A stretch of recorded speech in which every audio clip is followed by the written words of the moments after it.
Welcome to the Smorgasbord Podcast, episode 16, where we talk about a variety of different topics.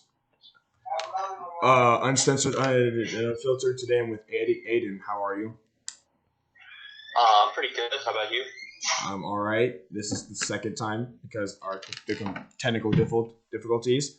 And basically, we were talking about how the George Floyd case was pretty much, long story short, the George Floyd case is very messed up, and that people are outraged about the injustice, but how they're handling the riots and all this stuff was wrong, and how the looters and the destroyers have ruined the message, and no one's gonna remember the true meaning. Solutions. And we were talking about and the next step for this would be the elections, and we were talking about how it's gonna be basically another soap opera like it was in 2016, because that's all it was. It was literally just celebrity TV, and how it's going to be basically the same thing this year. That's how it's looking.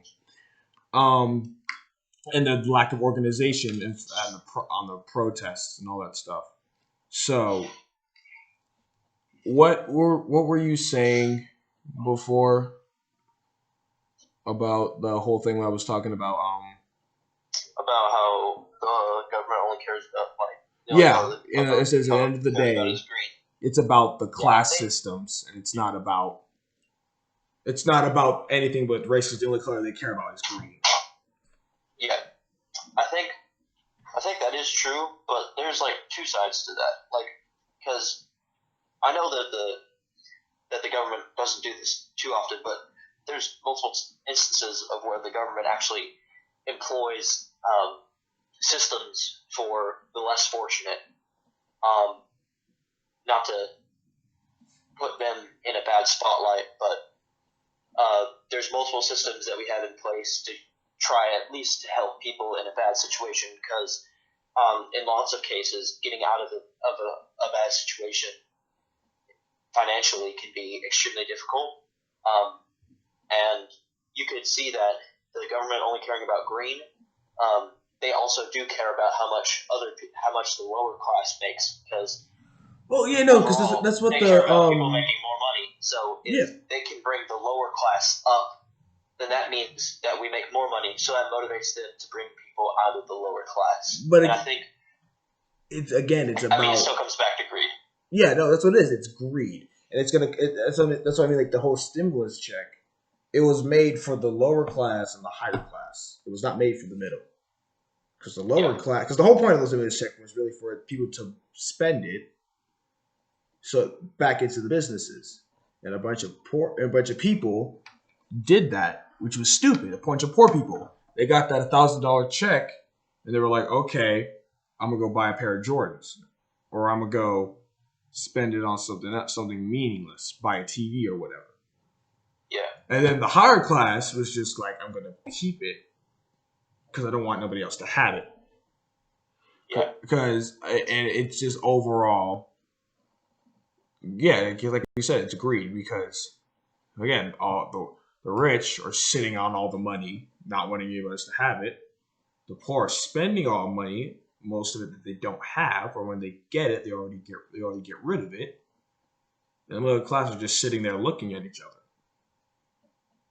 Yeah. So I think there's another problem with the protests, because the people who went to the protests, the majority of them were either, I believe, higher class or lower class, because those are the people who in some way have the time to put effort into the situation. Either they're in the lower class and they are affected by the situation, and they feel that it pertains to them, and it mostly does pertain to them. Not trying to say anything about lower class people, but it pertains to them, and so they go out and they go to these rallies. And then there's the higher class people who have the time for it and care about their image, quote unquote, and they go out and support these things.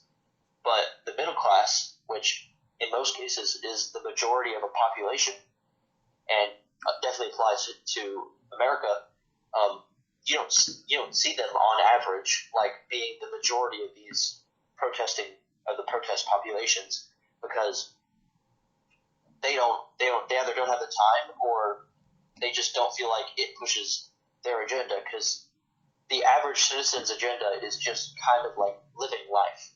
Yeah. While the higher and the lower class, the higher class has already quote unquote lived life because they or they have the privilege to. Yeah, because again, that also ties into the funny things you can go here with it. Mental health. It's actually privileged to recognize. It's privileged to be depressed and all that stuff because you recognize that, and that's why a whole lot of rich people kill themselves more than poor people, because they have the privilege to recognize their own feelings, where the poor and the middle class can't focus on that because they have to focus where the next meal is coming from. Yeah. So that's just a matter of the surviving versus the living, and the rich people are living more. So they kind of they finally slow down and they realize what's wrong with them, and that higher rate, so that they are the ones that are going to kill themselves. Yeah, and I think the other problem is like, specifically with that, is that people who are introduced into like a more lackadaisical, I guess, or easy life, the problem is that if the parental figure, or if some figure in their life, or just somehow they don't obtain information about different situations and about the reality of their situation and the reality of other people's situation and the general situation of the populace, that they in turn don't know how to properly respond to like emotions that the everyday person just lives with. So those people are more likely to suffer from these problems because they don't know how to deal with it. And it's like, this might seem like a bad example, but some allergies come from not introducing a child to something when they're younger. Like a peanut butter allergy, like a lot of it is because it's someone's stomach getting upset because they haven't been introduced to peanuts before. It's not some genetic problem. They haven't been introduced to peanuts before. So when they eat it, their body doesn't know how to deal with it. And in turn, that's kind of like a person dealing with that situation.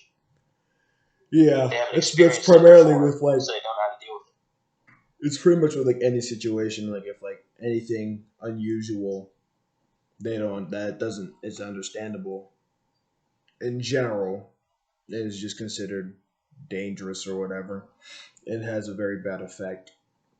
And it goes from anything from like, again, emotions to something new that humans just quote unquote discover in the real world, or anything that's new that they can't understand is considered bad.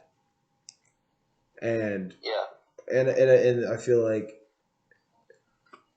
and they don't know what to do, so their first instinct is to destroy. And it goes back to the protesters. They didn't know, there was no organization, there was no real reason. They went ahead and they changed the entire thing and did it, and it's no longer about what the issue was, no longer about the injustice. It's no longer about how a cop murdered a guy at a stop who was telling him that he couldn't breathe. It's just a bunch of angry people who don't understand, don't know what to do, so they went out and destroyed everything. And in doing so, the hype. Yeah, they ruined what the message was about. So when we go back in history and talk about these events, we will forget. We're going to remember, especially in Georgia, we're going to remember the speech that our mayor gave, which is basically summed up to go home, rather than the message of, this cop killed this dude at a stop And it's messed up. because he was on an ego trip that day. Yeah. And that's a big issue that's going to be overlooked. And sadly, this isn't the first time.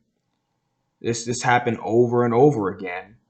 And it'll happen again. And the funny thing is that I said this before, and a lot of people aren't going to agree with it, or they don't want to agree with it, is that we're going to move on from this.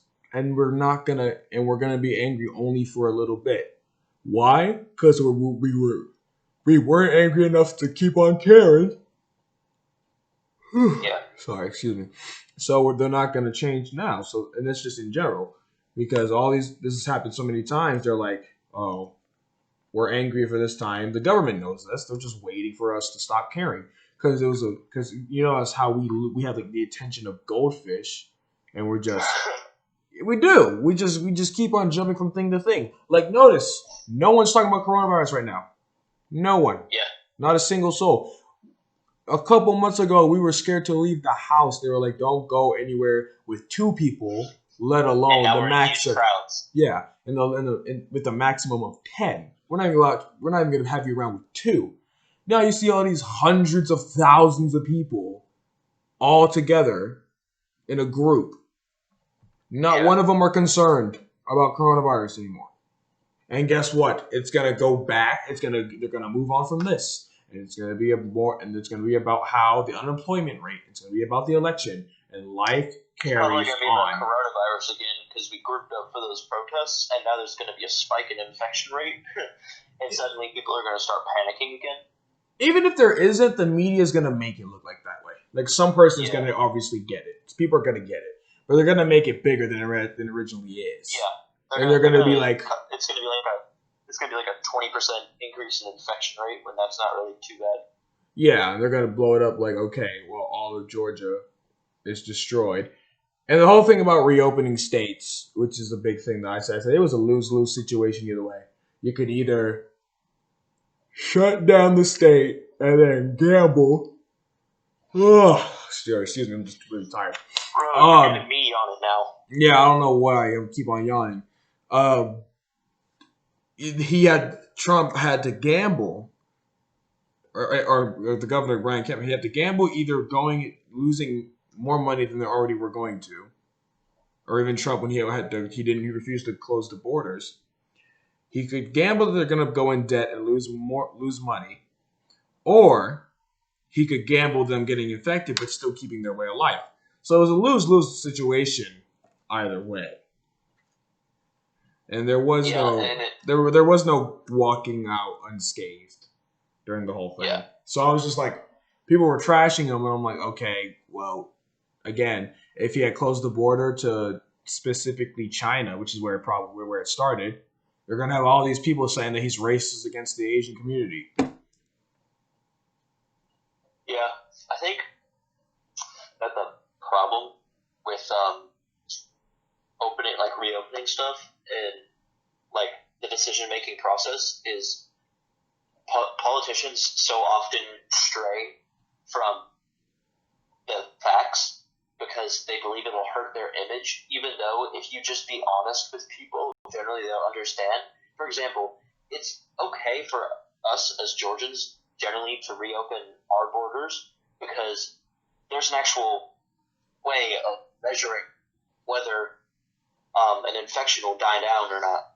Basically, the statistic is infection rate per day, and basically, if the infection rate is over 1%, then that's bad.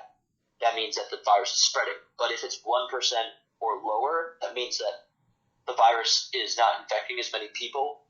Because what that means is it means that for every one person, less than one person or one other person is getting infected, which means basically the virus isn't spreading and that it's dying down. Georgia, we've been under 1% for a very long time now, but places like New York have been over 1% for a very long time now because they had more problem. And for them, doing protests in New York would be the worst idea ever. The infection rate would just spike again. And I don't know whether they did protests there or not, but if they did, then no, they're going to. They're going to. There's no way they're not. Because, again, Minneapolis has already done it. Florida did it for a little bit. I think they're still doing it. California is doing it. And, probably some other states are going to end up doing it as well. But New York and New Jersey are definitely, it's going to happen. Yeah. They're gonna allow people to go out and not strictly reinforce stuff, and the infection rate's going to go up again just because they care too much about their image and not about the facts. Because if let's say the governor or like senator of New York came out and on like live television on multiple news stations said, okay, here's the statistics on the infection rate, and he explained like how it works, how the statistics work, and he was like, okay, we are over 1% right now. That means that we are still getting infected at a steady rate, and that the virus is not dying off. So it is a bad decision for you to go out, and seeing that it is as such, we are going to enforce the policy that you do not go out and you don't go out of your homes, and we're going to enforce the police or some form of authority so that people understand that this isn't something. This is more than just a political matter. This is actually like something that can be important, because I know it doesn't affect everyone, but the coronavirus is still extremely. It's like, or the virus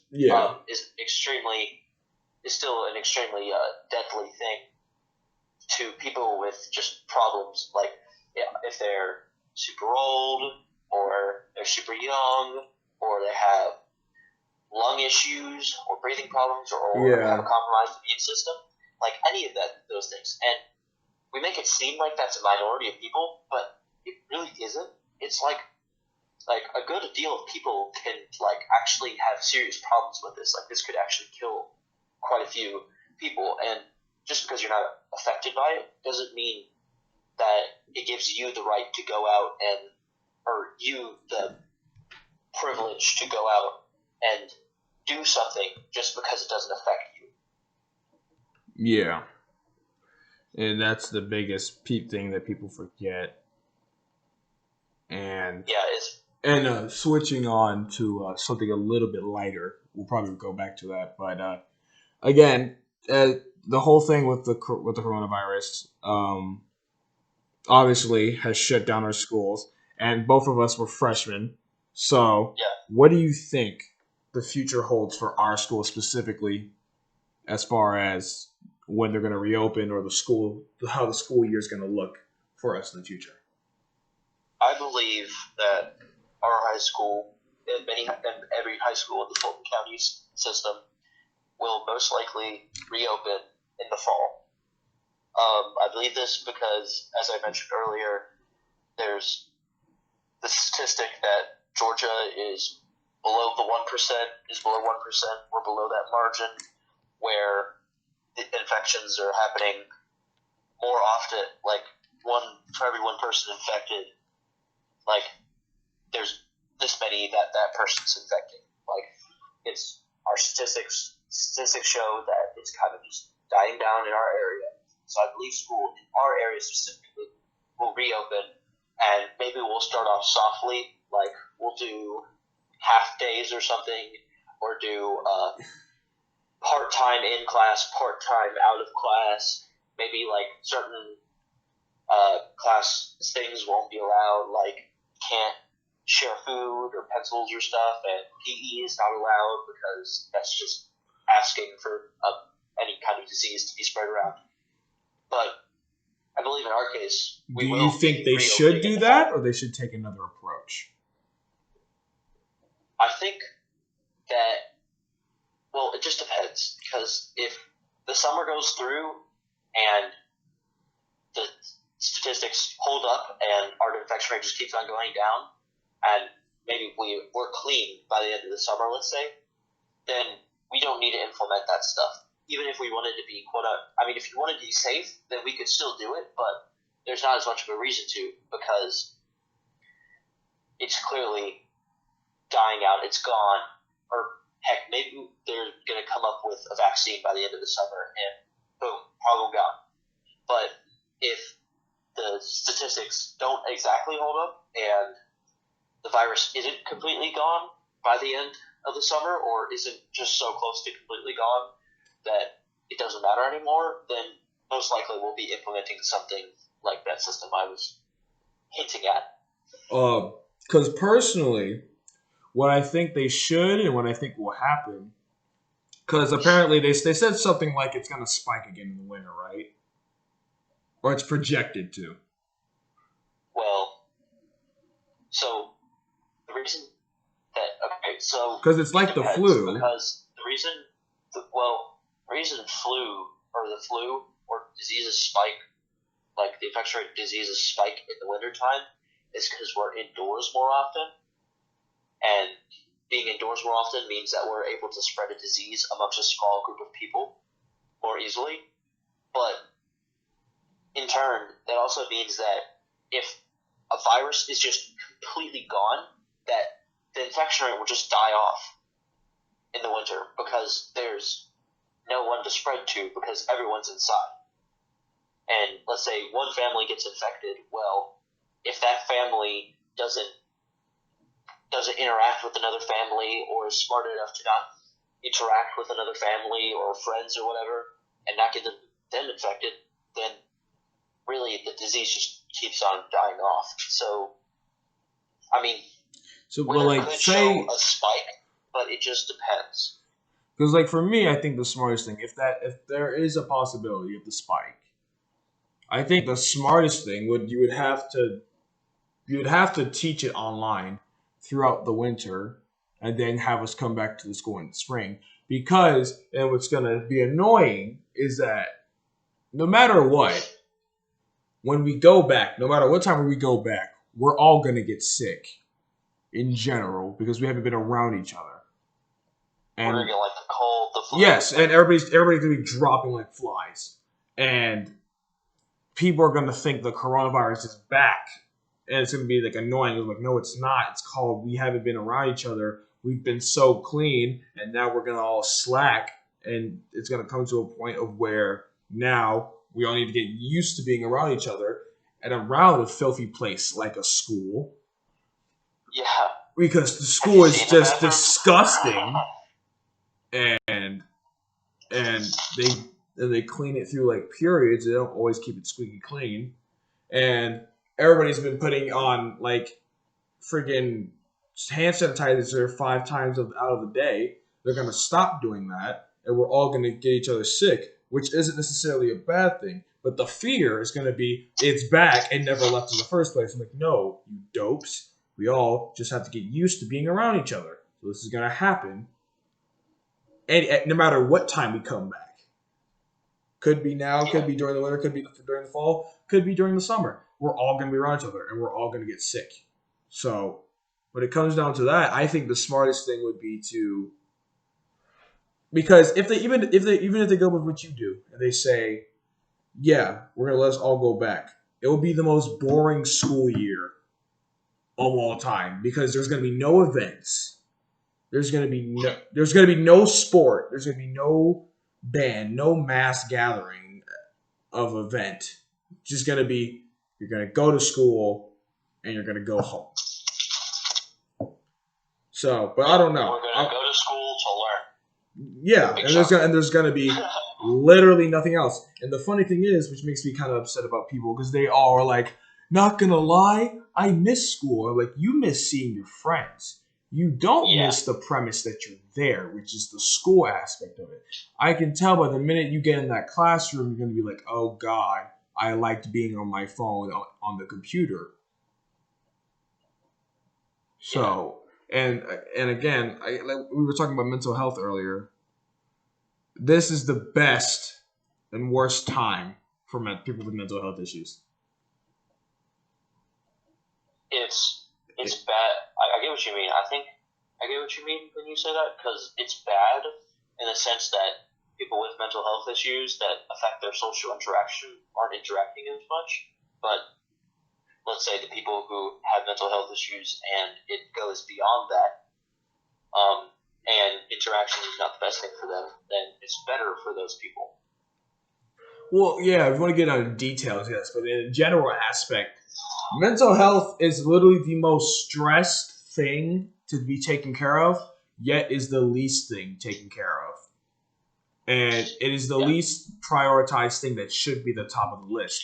And so with all of us going in our lives on a daily basis, we never had a chance to slow down and stop. And the coronavirus is a representation of, hey, stop. And we stopped. And now people are like now going to work on themselves. And it's a good thing. At the same time, there's also people out there who need interaction with other people because those other people made them better. And because I have friends who, when this started, they just crumbled and fell apart. And there's people like who I know who got better, and then there's people like me who it feels like just another day. Yeah. So it is. I believe personally, it's the best and worst thing for mental health. I feel like because again, I had a friend where like who didn't stop and he was kept on or still have a friend who kept on going during this time where everybody's stopping because they couldn't afford to stop, and he ended up having cerebral palsy, which is like a stroke but not. So like half his face just doesn't work. Yeah. I had him on the podcast before. If you look at the episodes, like 14, I want to believe, I had him on. He talks about it. He's just like, yeah, I kept going during a time where I didn't stop. And that's how I looked at it. That's what I told him. It was just stress was a big thing of it, that big thing. But I told him, I also said, do you think it's part of because you were going during a time where the whole world stopped? And he's like, yeah, because I couldn't afford to stop. And a lot of people can't. Which goes back to the class systems. A lot of the people can't afford to stop. The rich can afford to stop. The middle class can't really. The poor definitely can't afford to stop. So there's just a matter they're going to push themselves even more. Yeah. And just overall, you're either going to thrive during this time or you're going to crumble, or you're not going to be affected at all. And it's just, again, so it's going to be very interesting when we go back. It's going to be very interesting because you can tell who, because when we go back, you'll be able to tell who did well or did something productive during this time, or who just sat there in sorrow and in pain the entire time. Yeah, I think in some cases it might be ironic to see some people come back, like people who were all about the gym life or something like that, and have them come back and then be like, I don't know, heavier than usual, or have gained weight or something. I think that's going to be ironic and in some ways kind of funny, but I understand that in some cases people coming back in worse situations is definitely not a laughing matter. It's definitely something that is very problematic and very prevalent in their lives. Yeah, definitely a big thing.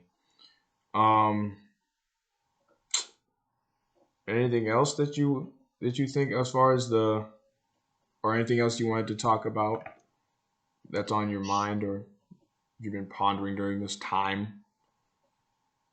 Because when you have a lot of time to yourself, you obviously think a lot, at least for me, at least. I mean, you have to give me a minute. I'd probably have to go over my mental notes, I guess. That's fine because I have a lot of stuff written down to talk about. So, and also on top of that, overall, what did you think about high school our freshman year? Because again, it was like half a year, but it was very eventful for us. I believe that in some aspects, our freshman year was overhyped, and in some aspects, our freshman year was underhyped. It was for me in general, high school was overhyped because people were all scared, and I just looked at them like it's the same thing as middle school with more people. Okay, let's calm down. That's kind of the premise. And then I think some of the things that were overhyped, for example, was the senior or the freshman senior bully thing. were like. I don't know. Other, I never got into that. I never saw that. Right. I never saw that happen. I'm like, it's like a forgotten tradition almost at this point. But even on top of that, we also just didn't look like freshmen. Well, actually, no. Remember, you guys bitched about it. Okay. Sorry, brothers in the room. Senior, and it's not that we forgot about it. It's that you guys bitched about it. Fair enough. I personally had no freaking experience with it because I was friends with all the seniors because I looked like a junior to a lot of people. So I never had any experience. So when I looked at it, I was like, is there? But if they're moaning and complaining about it, then they should have definitely been the first people to get it. Because if they can't deal with a bully now, they definitely won't be able to deal with a bully in real life. Yeah, dude. Dealing with a bully in college or in real life is so much worse than in high school. Like, okay, I think the problem was that people took something too far in some cases. Like, the seniors were honestly, from what I could see, they were just like, they were poking fun. They were just like, we saw your parents they were just soft. Hallway when you were decorating for homecoming. Oh my god, I remember that. And people got so mad over that. Remember when that girl said that I was there, and my mom was one of the 2 or 3 mothers who were there. And there was like 50 or 60 freshman kids in the hallway working on that thing. And they're big. Oh my god, I remember that. Parents coordinate a lot of things, and the mothers that were there were just helping. They weren't doing anything for us. Because there's some things that a freshman can't do. Okay. Yeah, they were like they're doing it for them. Like no, they're not. That doesn't mean that we're 6 foot tall giants or we're. Or like I was the closest thing to 6 foot out of that entire group. You and me were the closest thing to 6 foot. That was it. Yeah. So we were literally. We couldn't do some stuff like. Yeah. Like even we couldn't reach. We couldn't put the banners in high enough places in some cases. We couldn't get the tape in the right spot. Yeah. But still, people like. So. Oh my god! Remember when we were in class and it was like I think it was like this girl who said if they ruined their hallway, she would like kill herself, and like they cut off a fourth of the building because of it. Or it was it was something like that. I remember we were talking about it in class, in Mr. Hennessy's class, or in our international affairs class. It was, or there was something along because that's what I heard. It was like somebody was complaining about their hallway threatening being torn down. Yeah. I mean, all I heard was that in some cases there was like, I think that, so the seniors poked fun, and some of the freshmen took offense to it when they really shouldn't have. Because they're soft! And yeah, I mean, like, look. And okay, to be clear. You and I were there. We were friends. We know that the majority of people helping decorating in that hallway, like, it was like 5% guys and like 95% girls. Not that they had to do anything with it, but like, there was clearly some people there who were sensitive out their mind. Who had taken pride in the work that they had done there. And you know what? You can take pride in your artwork, but it's still just decorating a hallway. Yeah, because it's going to get torn down anyway. So what happened was like, Again, they were talking about it. There was a big thing with the freshman council and the senior council, and they just butted heads about something that means nothing. And I remember asking about it. It was just like they got into a disagreement about the hallway and the colors over colors, and they were just like trashing each other. And I'm like, "Are you kidding me?" You could hear through the hallways. Oh my God, Cindy! Why is your hallway purple? That's literally what it was. That's exactly what it was. It was like, why are you taking purple? It's our theme. And I'm like, no, it's our theme. And they're just like arguing. And I'm like, bro, it's wallpaper. Fucking play rock, paper, scissors and move on with your lives. Like, here's how we do this. You take pink. I take purple. Got it? But even then, and I said, I know this is gonna sound insane. We could both use purple. That's all I'm saying. Right. No, it's just on something that doesn't matter. Like, and again, it brings me to something that a big thing about me. Because like your brother said, people started bitch moaning and complaining about it, which is, I think, is purely just me. Is stupid. Because guess what? If you can't deal with it now, you're not ready for life. because you can't deal with 5 people not giving a fuck. How are you going to deal with the world not giving a fuck what you think? Yeah. So, and it brings me to my next topic of comedy is being destroyed by sensitivity. And feelings are taking over facts now. And there's no more the truth. It's my truth. And you can have your truth, but you can't force your truth onto the truth because it's not the truth. And a lot of people got upset when they were trashing him. Like, again, I remember Gregory, International Affairs. He was the one that I heard it from. It was like some girl got upset over the hallways. It was like, if you tear this hallway down, because it was a threat to, or something. Yeah. And it was like, if you do it, I'll kill myself, or something along those lines. And that was the reason why we had to walk outside and around the building to get to like a class that was right next to us. Oof. Because they cut it off. They didn't want nobody damaging it. And then we were just like, are you kidding me? Yeah. Like, and we all looked at it, and even Gregory was just like, man, nope. Like he was messed up. He was just like, man, you won't. He didn't say it to her, but he was just like, this is ridiculous. You know? Yeah, honestly, I in that case, it was probably just an empty threat. And on that topic you were talking about how people how nowadays comedy is being ruined by the fact that people are like forcing their truth on other people.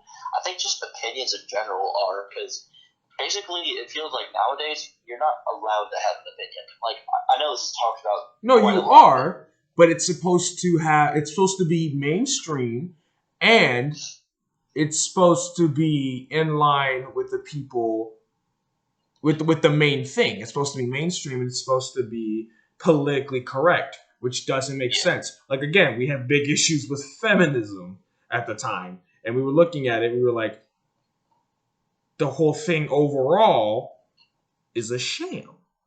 But if we were to say that, we would be castrated on the spot. Yeah. Or if even in our international affairs class, I think it was Julia. She's a big she just detests Trump's existence. If we ever said anything about Trump, she probably would have been honest.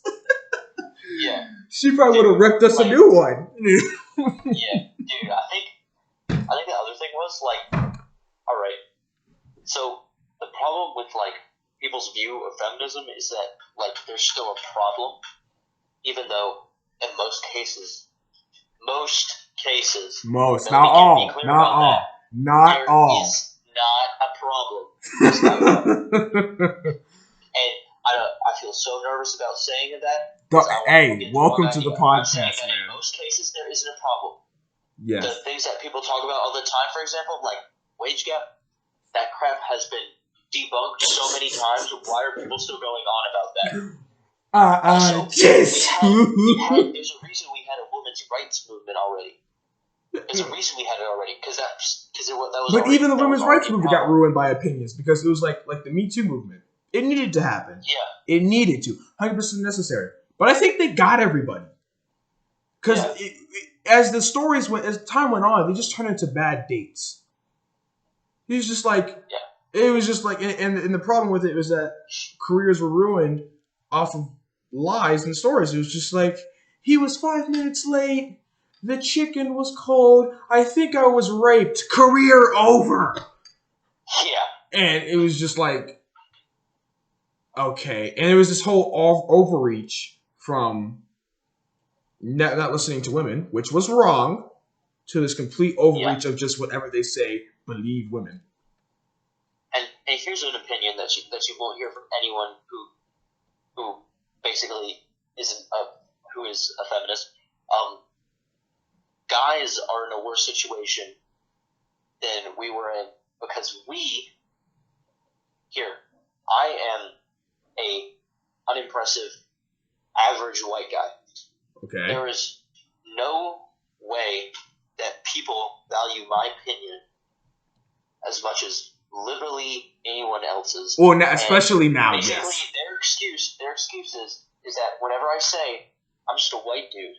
And the funny thing is, that's reverse. I'm just a white dude. I haven't been there's no problems with my life. I'm like, okay, that might be mostly true, but I still have problems. It's not like I have a perfect world just because I'm a white guy. Again, That's just not true. And again, they have outdated history as a reference. And two, it's reverse racism, which is what the reverse racism, reverse sexism, which is the funniest thing to me, because it's just like, in general, I look at it like that is the funniest. When I see them talk about all this stuff, I'm like, this is the funniest thing to me, because they all go ahead and they're all like, oh, we don't, or like, because it's gonna be the same thing of whenever people have a problem with the first lady talking about politics because they're not the president, and they're going to say that's sexist, and then you give them the analogy, okay, no, because why?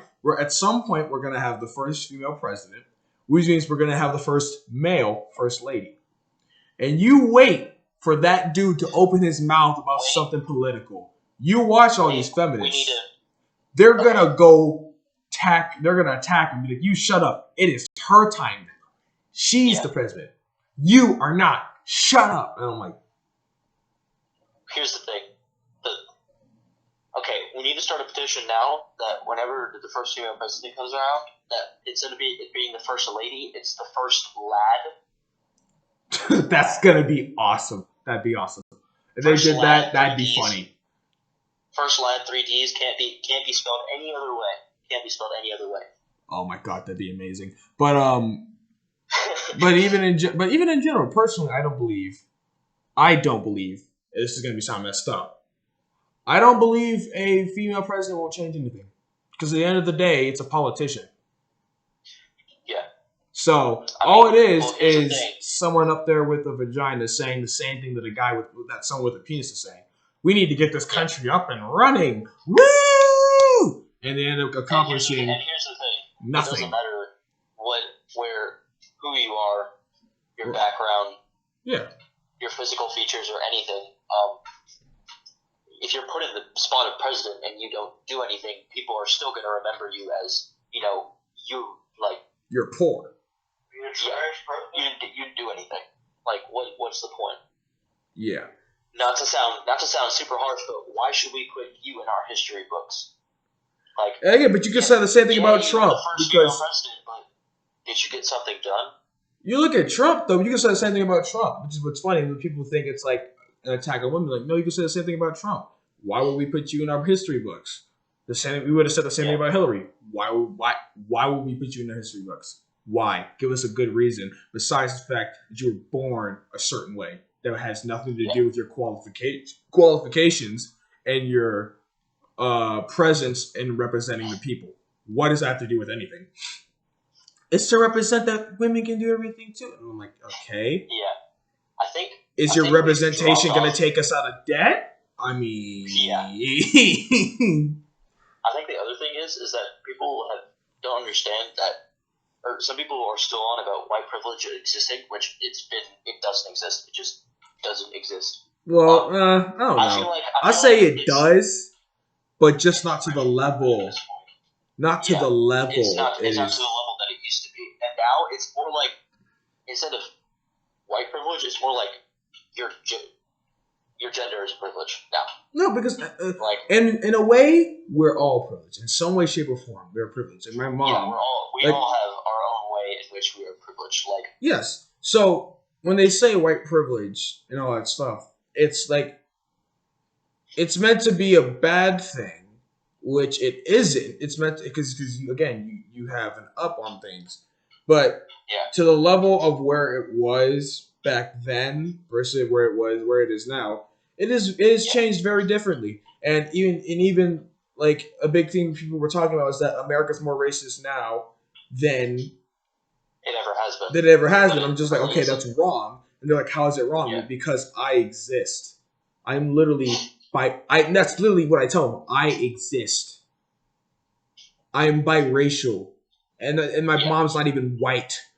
You think they would have allowed that? No. I wouldn't exist as who I am today and in general. Yeah. So, and that's just one example. The thing is that we all have our own, like, genetic privilege. Like, people who are a darker skin color, they have an advantage that they don't burn in the sun as easily as a white dude does. Yeah. Like, if I go outside for 6 hours, I'm more likely to be like to have a wake up the next morning and be like peeling skin because I have a huge, like a fat sunburn on my back. While like some other dude, who's of like a darker skin color, is less likely for that to be happening to them. Like, that's just like, it's not even to the point where it's like a race thing anymore. It's just like, that's just how the world works. It's like we have science. It's called color theory. If something is darker, but even if you want to go back it's to going like to attract more light, but also in turn, And that's not why. I thought wasn't that how color theory works? Isn't it like That's a dark not color? even. Oh, Color that's not color theory. theory. Listen, Aiden. Yeah. Color theory is emotions and like feelings that are mixed with colors. Like when you think red, you think there's a bunch of positive feelings. What you're thinking is that they have more melatonin in their skin, which helps them with sunburn. It's a literal chemical in their skin they form, which makes them look like they do. But that helps them in the sunlight. Cool, I got corrected. That's nice. that was great. I caught that all on camera. Thank you. Fantastic. No, actually, thank you. Like, I would have kept on saying color theory. So, no, it's not color theory. For all the Melatonin. people who Or watch the melanin. podcast, please do know that I, Aiden, am wrong. And Don't worry. I think they picked up the audio. So I think it's gonna be good. Yeah.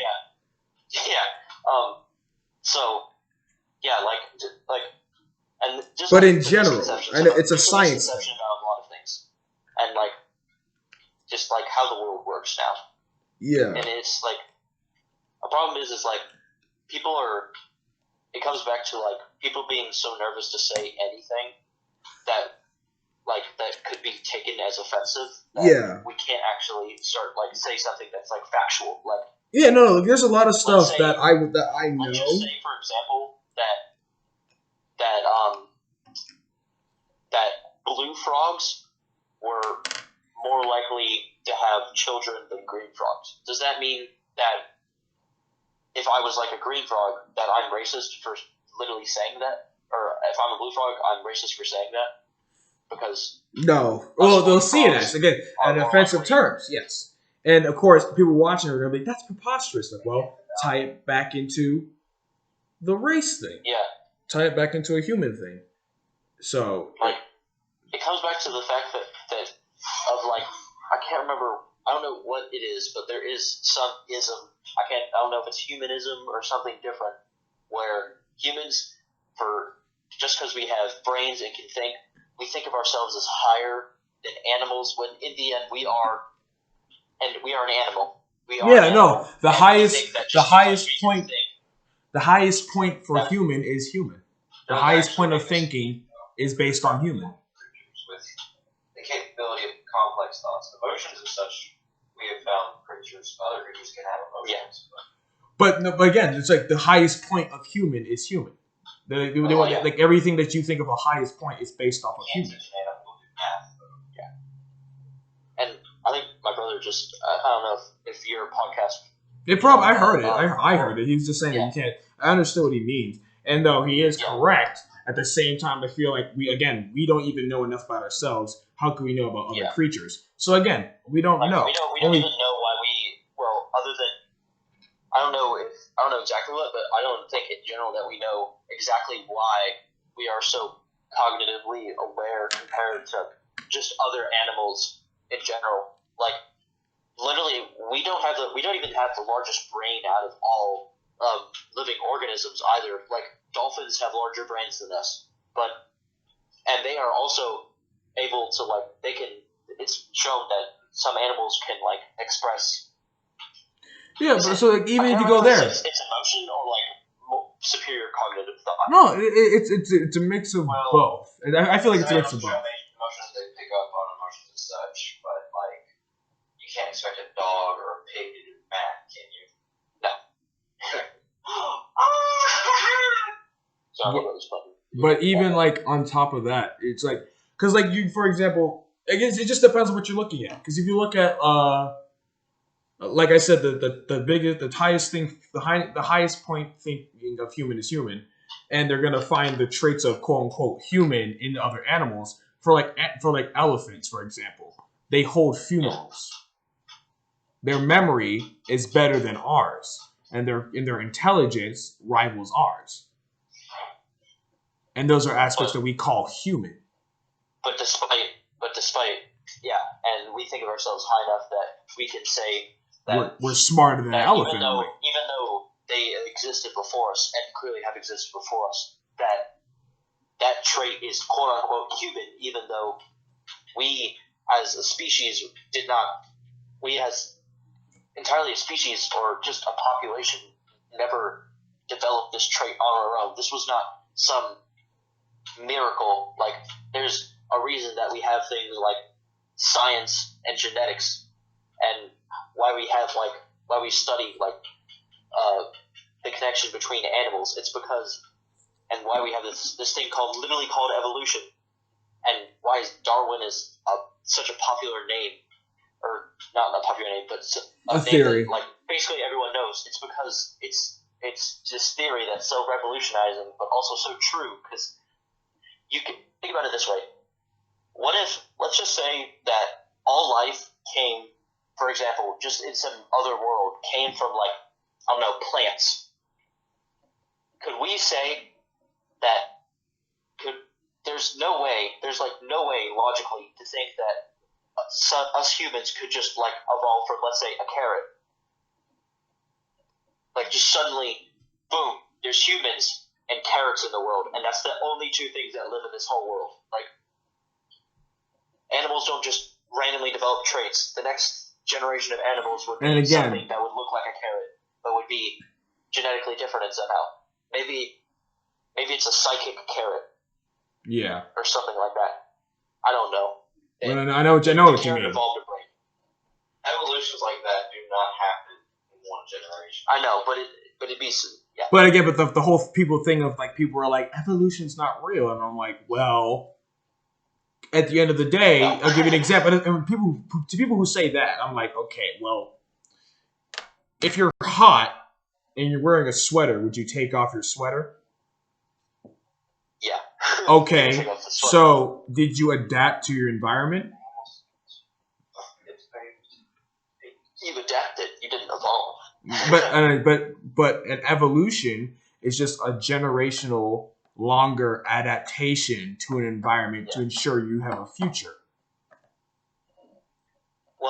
That is what that generally relates to.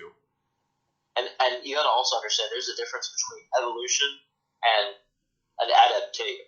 There is a difference. I'm not saying they're the same thing. Because but they're connected. connected. You don't know, or that you had it wrong. But for example, there's people who live in the mountains, and if they have multiple generations of people who live in the mountains, they're used to the air up there. Because the higher up you go, yes, that's what I mean. They're connected. That's what I'm saying. So it's harder to breathe. Is it compact, or is it there's just less air around? One of those two. Do you want me to give you an example of a genetic thing that is linked to race and such like that? Sure. So, do you know how a lot of people from Africa have sickle cells? They have sickle cell. The reason they have sickle cell is because there's been shown that there is a genetic superiority to having sickle cell in Africa because it helps against malaria. However, when a person with sickle cell goes to high altitudes, they typically get problems and die. And it's also can be problematic everyday life. So the reason that they've developed that is because they live in an area where it helps them. But now, if they were to come to America, it won't be so helpful because malaria isn't present in America. As an example. Yeah. Yeah, because a friend of mine has sickle cell, so he's absolutely right on that. But I think this is a good point to stop. Thank you so much for coming on, and thank you to your brother for coming on for a little bit, kind of. Thank you all for watching, and Aiden, I would hope to have you on again sometime. It would be a pleasure to be on a different time. All right, and for everybody out there, thank you for watching, and stay safe. Bye.